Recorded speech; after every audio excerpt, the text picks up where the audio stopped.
दोस्तों, हज यात्रा मुसलमानों के लिए बहुत ही ज़रूरी होती है। ये इस्लाम के 5 स्तंभों में से एक है। इस्लाम के 5 स्तंभ हैं जो कि इस प्रकार हैं: कलमा, नमाज, रोज़ा और ज़कात। इनके अलावा इस्लाम का आखिरी और 5वां स्तंभ है हज। हज एक अरबी शब्द है जिसे आसान भाषा में समझा जाए तो इसका मतलब होता है किसी जगह के लिए निकलने का इरादा करना। दोस्तों, दिल में अल्लाह के घर की ज़ियारत और इबादत का इरादा करना। तौहीद, नमाज, ज़कात, रोज़ा आदि मुस्लिम घर में रहकर ही अदा कर सकता है, लेकिन हज करने के लिए उन्हें सऊदी अरब के शहर मक्का जाना पड़ता है, क्योंकि मक्का में ही काबा मौजूद है। इस्लामी मान्यता के मुताबिक हज हर मुस्लिम पर फ़र्ज़ है, जिसे पूरी ज़िंदगी में एक बार ज़रूर करना चाहिए, लेकिन इसमें कुछ लोगों को छूट दी गई है। दरअसल इस्लाम में बताया गया है कि जो लोग आर्थिक रूप में सक्षम नहीं हैं, या ऐसे लोग जिनके पास पैसे तो हैं लेकिन उनकी सेहत ठीक नहीं है और वो इतनी लंबी यात्रा नहीं कर सकते, तो उन लोगों को हज करने से छूट दी गई है। लेकिन आपको बता दें कि दुनिया के हर कोने में बसने वाले मुसलमान की ये ख्वाहिश होती है कि वो अल्लाह के घर में पहुंचकर उसका तवाफ कर सके। आज की इस वीडियो में हम आपको एक ऐसी औरत के बारे में बताएंगे जो 40 साल तक खाना काबा के तवाफ के लिए तरसती रही। फिर उस औरत के साथ क्या मौजिज़ा हुआ कि देखने वालों की आंखों में आंसू जारी हो गए। क्या खाने काबा में फरिश्ते नाजिल हुए? ये जानने के लिए वीडियो को आखिर तक ज़रूर देखना।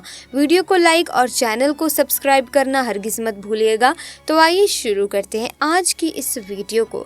दोस्तों, ये वाक़या माई फैज़ा का है, जिनकी शादी एक ऐसे शख्स से हुई जिसने कभी भी उन्हें इज्जत ना दी। माई फैज़ा को हर वक्त तकलीफ़ों का सामना करना पड़ता। उनका शौहर घर में रहकर भी उनके लिए अजनबी था। रोज़ाना उनका किसी न किसी बात पर झगड़ा होता, जिसकी वजह से माई फैज़ा को शौहर से मार भी खानी पड़ती। रोज़ाना लड़ाई की वजह से घर का माहौल बहुत ही ज़्यादा ख़राब हो जा रहा था।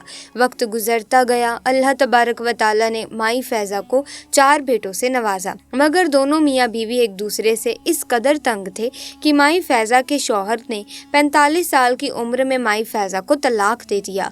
माई फैज़ा अपने बच्चों को छोड़कर भाई के घर आ गई। उनके भाई इंतहाई गरीब थे, जिसकी वजह से उन्हें आपकी औलाद को भी छोड़ना पड़ा। इबरत के दिन माई फैज़ा के लिए इंतहाई तकलीफ देह थे। वो हर वक्त खामोश और परेशान रहती। वो अपने बच्चों को याद करके रोती रहती थी। दोस्तों, कुछ अरसे बाद माई फैज़ा ने अल्लाह तबारक व तआला से लो लगाने का फैसला कर लिया। इसीलिए उन्होंने कुरान मुक़द्दस की तिलावत करना शुरू कर दी। वो हर वक्त हजूर अकरम हज़रत मोहम्मद सल्लल्लाहु अलैहि वसल्लम पर दुरूद और सलाम पढ़ा करती। रात के वक्त अल्लाह तबारक व तआला के सामने सजदा रेज़ होती कि बचपन से ही हज करने का बहुत ही ज़्यादा शौक़ था।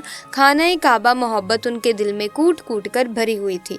वो बचपन से ही अल्लाह तबारक व तआला से एक ही दुआ मांगा करती थी कि या अल्लाह, तू मुझे अपने घर का दीदार अता कर, मुझे अपने मुक़द्दस पर ज़ियारत करवा। मैं गरीब हूँ, मगर तेरे नज़दीक अमीर गरीब का कोई फ़र्क नहीं। तू चाहे तो गरीब को भी अपने घर बुला ले, और अगर ना चाहे अपने घर का दीदार नसीब न करे।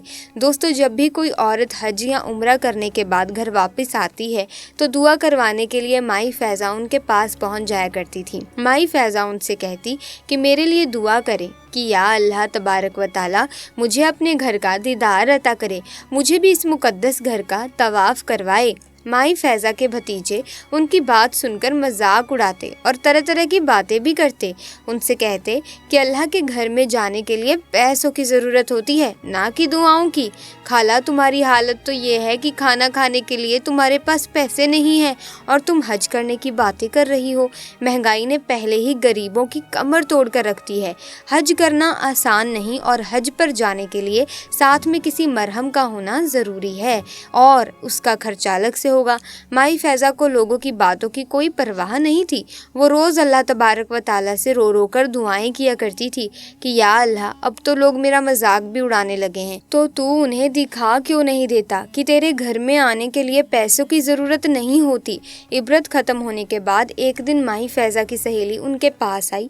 उनकी सहेली का शौहर सऊदी अरब में काम किया करता था। माई फैज़ा की सहेली के साथ में एक तस्वीर थी।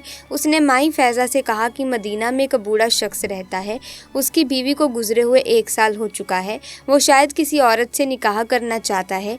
सहेली की बात सुनकर माई फैज़ा ने गुस्से से कहा कि वो बूढ़ा आदमी है, मैं किस तरह उससे शादी कर सकती हूँ। उसकी उम्र 70 के करीब है, जबकि मेरी उम्र सिर्फ 45 साल है। मेरे बच्चे, रिश्तेदार और मेरे भाई बहन क्या कहेंगे।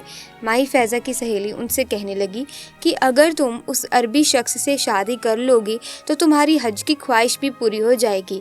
अल्लाह के मुकद्दस घर में तुम्हें हज का मौका मिल जाएगा। दोस्तों, हज का नाम सुनते ही माई फैज़ा का दिल मौन हो गया और वो शादी के लिए मान भी गई।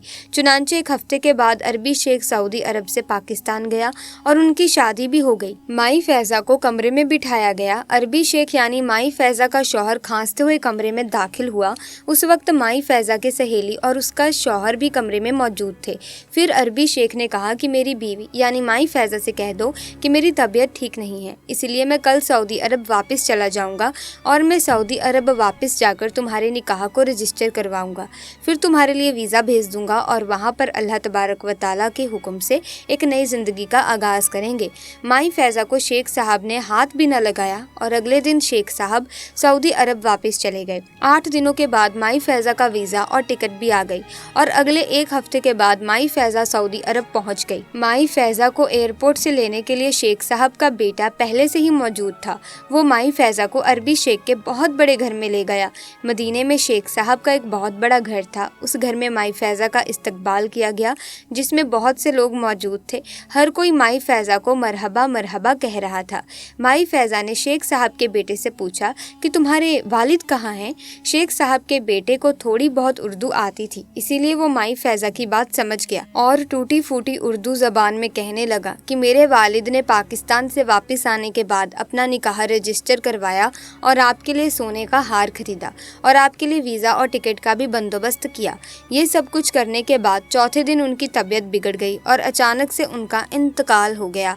मैंने सऊदी उलेमा से इस बारे में पूछा तो उन्होंने कहा कि आप शरीक यहाँ से मेरी वालिदा हैं, इसीलिए आप इद्दत अपने शौहर के घर गुजारेंगी। माई फैज़ा इस हाल से बहुत ज़्यादा परेशान हो गई, मगर जैसे तैसे दिन गुजरने लगे। दोस्तों, इद्दत के दौरान माई फैज़ा ने महसूस किया कि शेख साहब का बेटा उनकी बहुत केयर करता है और अपनी वालिदा जैसी उनकी देखभाल करता है। इद्दत खत्म हुई तो जिलहिज का महीना शुरू होने वाला था। माई फैज़ा ने अपने शौहर यानी शेख साहब के बेटे को बुलाया और कहने लगा कि मैं हज करना चाहती हूँ, क्या तुम मेरे महरम के तौर पर मेरे साथ हज करने के लिए जा सकते हो।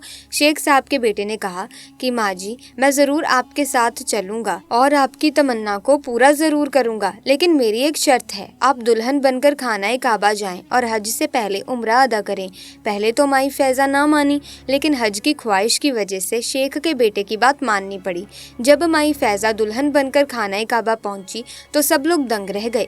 ये रात का वक्त था। बेटे के कहने पर माई फैज़ा ने दुल्हन के लिबास में ही नफील अदा किया। जैसे ही नफील अदा करके माई फैज़ा हरम शरीफ के फर्श पर बैठी और रो रो कर शुक्राने की कालिमत अदा करने लगी कि या अल्लाह, तेरा लाख लाख शुक्र है कि तूने मुझे अपने घर की ज़ियारत बख्शी। अभी वो दुआ कर ही रही थी कि उन्होंने देखा कि आसमान में खानाए काबा के ऊपर कोई नूरानी मखलूक जाहिर हुई, जिसने दुआ के लिए हाथ उठा रखे थे। ये देखकर माई फैज़ा हैरान रह गई, क्योंकि वो मखलूक माई फैज़ा की तरह दिखाई दे रही थी। यानी अल्लाह तबारक व तआला ने माई फैज़ा की दुआ कबूल कर ली और हज किया और फिर बाकी ज़िंदगी खानाए काबा में इबादत करते हुए गुजार दी। दोस्तों, आखिर में हमारे तमाम मुसलमान भाई बहनों से गुजारिश है कि इस चैनल को बनाने का हमारा मकसद ये है कि जितने भी हमारे हिंदुस्तानी भाई बहन हैं, चाहे वो हिंदू हो या मुसलमान, सबको इस्लामी और सबक आमोज़ वाक़े सुनाकर उनका ईमान ताज़ा करना और सब लोग उसमें कुछ नसीहत हासिल कर सकें। और ये बात भी है कि दीन इस्लाम की बातों को आवाम और मुसलमान तक पहुँचाना सवाब का काम है। इसीलिए इस वीडियो को आप लाइक ज़रूर कीजिएगा, अपने करीबी दोस्तों तक शेयर ज़रूर कीजिएगा और इसी तरह के और वाक़या देखने के लिए हमारे चैनल को अभी के अभी सब्सक्राइब करके बेल आइकन को प्रेस कर लीजिए, ताकि नए वीडियोस की अपडेट आपको मिलती रहे। हम मिलेंगे जल्दी, तब तक के लिए खुदा हाफिज़।